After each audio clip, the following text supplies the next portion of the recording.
નમસ્કાર મિત્રો, સ્વાગત છે તમારું અમારી YouTube ચેનલમાં।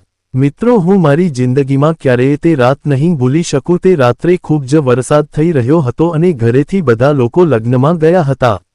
ઘરે હું અને મારા કાકી એકલા હતા। પપ્પાએ કહ્યું, મનોજ તું ઘરે રોકાઈ જા, કારણ કે જો બધા લગ્નમાં જતા રહેશું તો ઘરનું ધ્યાન કોણ રાખશે?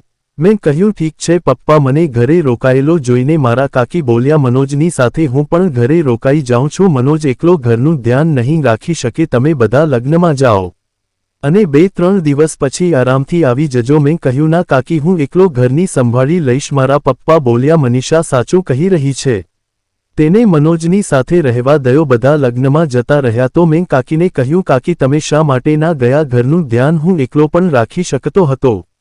તો કાકી બોલ્યા, મનોજ તને યાદ છે એક દિવસ આપણે ખૂબ જ આનંદ કર્યો હતો? મેં કહ્યું, હા કાકી, તે દિવસ હું કેમ ભૂલી શકું? ઘણી વખત હું વિચારું છું કે તે દિવસ ફરી આવે તો ખૂબ જ મજા આવી જાય। તે દિવસને યાદ કરીને હું ખૂબ જ આનંદિત થઈ જાઉં છું। ત્યારે કાકી કહેવા લાગ્યા, અરે ગાંડા, તું હજી ન સમજ્યો કે હું લગ્નમાં શું કામ ન ગઈ?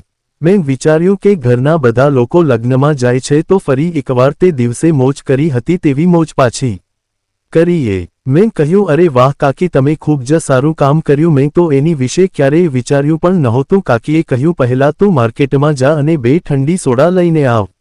હું માર્કેટમાં ગયો અને મારા કાકીએ જે સામાન મંગાવ્યો હતો તે લઈને પાછો આવ્યો। થોડીવાર પછી અમે બંને છત ઉપર જતા રહ્યા।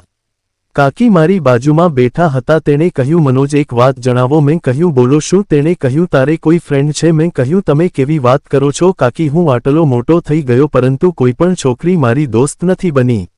મિત્રો, તમને જણાવી દઉં કે મારા કાકી થોડાક ફ્રેન્ડલી સ્વભાવના છે અને મને તેનો આ સ્વભાવ ખૂબ જ પસંદ આવે છે। કાકી મને ખૂબ સાથ આપે છે, એટલો સાથ આપે છે કે તે મારી દરેક વાતનું ધ્યાન રાખે છે, તે દરેક કામ મારી પાસે કરાવે છે। જ્યારે મારા કાકીના લગ્ન થયા ત્યારે હું લગ્નમાં ગયો। કાકી સ્ટેજ ઉપર બેઠા હતા તો હું તે બંનેની વચ્ચે જઈને બેસી ગયો। હું ઘરમાં બધાથી નાનો હતો એટલે ઘરના બધા લોકો મને ખૂબ જ પ્યાર કરતા હતા। મારા કાકીના લગ્નને 5-6 મહિના થયા હતા। હું મારા કાકી સાથે ખૂબ જ ઓછી વાત કરતો કારણ કે મને શરમ આવતી। એક દિવસ હું નાહીને બાથરૂમમાંથી બહાર આવ્યો તો કાકી મને જોઈ રહ્યા અને પછી બોલ્યા, શું વાત છે? તું એકદમ હીરો જેવો લાગે છે, તું કસરત કર છો? મેં કહ્યું, નહીં। આટલું કહીને હું મારા રૂમમાં જતો રહ્યો અને તૈયાર થવા લાગ્યો। જ્યારે હું બહાર આવ્યો તો કાકીએ મને ફરીવાર કહ્યું, મનોજ ક્યાં જાય છે? શું તું કોઈને મળવા માટે જાશો? મેં કહ્યું, ના કાકી, આજે એક મિત્રનો જન્મદિવસ છે, હું તેના ઘરે જાઉં છું। હું વિચારવા લાગ્યો કે કાકી મારી સાથે આવી વાતો કેમ કરતા હશે।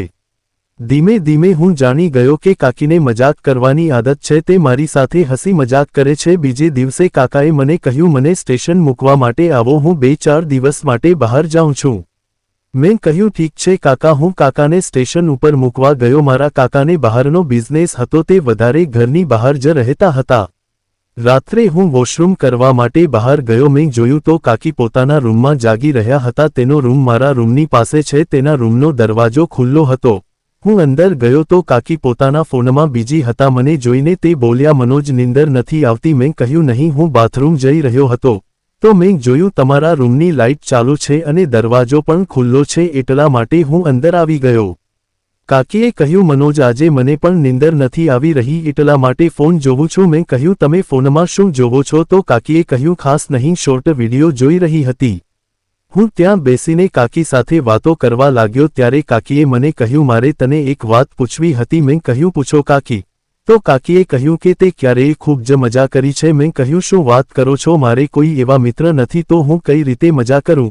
તો કાકી કહેવા લાગ્યા, મનોજ તું ખૂબ જ સારો દેખાય છે અને તારે કોઈ મિત્ર નથી। તો હું કહેવા લાગ્યો, કાકી તમને જો સાચી વાત કરું તો મને છોકરીઓ સાથે વાત કરવામાં શરમ આવે છે, એટલા માટે કોઈ મારી ફ્રેન્ડ બની નથી। કાકીએ કહ્યું, તું ખોટું બોલી રહ્યો છે, શું તને મારી સાથે વાત કરવામાં શરમ આવે છે? મેં કહ્યું, ના, મને તમારી સાથે વાત કરવામાં શરમ નથી આવતી, પરંતુ જો હું કોઈ છોકરી સાથે વાત કરું તો મને ખૂબ જ શરમ આવે છે। કાકી બોલ્યા, તો તું એક કામ કર। મેં કહ્યું, શું? તેણે કહ્યું, તું મને તારી ગર્લફ્રેન્ડ બનાવી લે, આપણે બંને ખૂબ જ મજા કરશું અને આમ પણ તારા કાકા વધારે ઘરે રહેતા નથી, હું એકલા થાકી જાઉં છું અને આવી રીતે મારો સમય પણ જતો રહેશે અને તને પણ મજા આવશે। તો મેં કહ્યું, કાકી તમારા તો લગ્ન થઈ ગયા છે? તો તે બોલ્યા, તો શું થયું? જેના લગ્ન થઈ જાય તેને બોયફ્રેન્ડ નથી હોતા। મેં કહ્યું ના એવું તો નથી પરંતુ કાકી બોલ્યા પરંતુ કાંઈ નહીં આજથી હું તારી ગર્લફ્રેન્ડ અને તું મારો બોયફ્રેન્ડ છે. મેં કહ્યું આ વાત મારા કાકાને ખબર પડશે તો કાકીએ કહ્યું તેને બતાવશે કોણ આ વાત તારી અને મારી વચ્ચે રહેશે. મેં વિચાર્યું કે જો કાકીને કોઈ પ્રોબ્લેમ નથી તો હું શા માટે ના પાડું. મેં પણ હા કરી દીધી. મેં કાકીને કહ્યું હવે આપણે બંને મિત્ર બની ગયા છીએ તો આપણે બધી જ રીતે મજા કરી શકીએ. તો કાકી કહેવા લાગ્યા મનોજ તું તો ખૂબ જ હોશિયાર છો. મેં કહ્યું ના હું તો ફક્ત પૂછી રહ્યો હતો. કાકીએ નજર દબાવી અને બોલ્યા શું તું અત્યારે આનંદ કરી શકીશ. તો મેં કહ્યું કાકી તમે હજી મને ઓળખતા નથી. કાકીએ કહ્યું ઠીક છે પણ જ્યારે આપની દોસ્તી મને લાગશે કે બરાબર છે ત્યારે હું આ વિશે વિચારીશ. મેં કહ્યું સારું હવે હું સૂવા જાઉં છું. આટલું કહીને હું મારા રૂમની અંદર આવી ગયો. સવારે જ્યારે હું ઊભો થયો તો ખૂબ જ મોડું થઈ ગયું હતું. મારા કાકી તૈયાર થઈને બહાર જવાની તૈયારી કરી રહ્યા હતા. મેં કહ્યું કાકી તમે ક્યાં જાવ છો? તો તે બોલ્યા મનોજ તું જલ્દી નાસ્તો કર અને કપડાં પહેરી લે. મેં કહ્યું પરંતુ શું થયું? તો કાકીએ કહ્યું મારા મમ્મીની તબિયત ખૂબ ખરાબ થઈ ગઈ છે એટલા માટે મને તું તારી બાઇક ઉપર ત્યાં લઈ જા. હું જલ્દી નાસ્તો કરી તૈયાર થઈ ગયો અને કાકીને મારી ગાડી ઉપર બેસાડીને તેને ઘરે લઈ ગયો. રસ્તામાં કાકીના ફોન ઉપર ફોન આવ્યો. તેણે મને કહ્યું મનોજ ગાડી ઊભી રાખ. મેં કાકીને કહ્યું શું થયું? તો કાકી કહેવા લાગ્યા આ જગ્યા કેટલી સારી છે. તો મેં કહ્યું પણ કાકી આપણે જવામાં મોડું થશે અને ત્યાં તમારા મમ્મી. તો કાકી બોલ્યા અરે ગાંડા આ તો ફક્ત એક બહાનું હતું. મારી માને કાંઈ નથી થયું.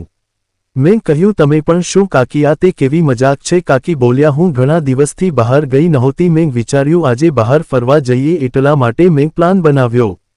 પછી હું પણ કાકી સાથે ફરવાનો આનંદ લેવા લાગ્યો અને પછી સાંજે અમે બંને ઘરે પાછા આવ્યા.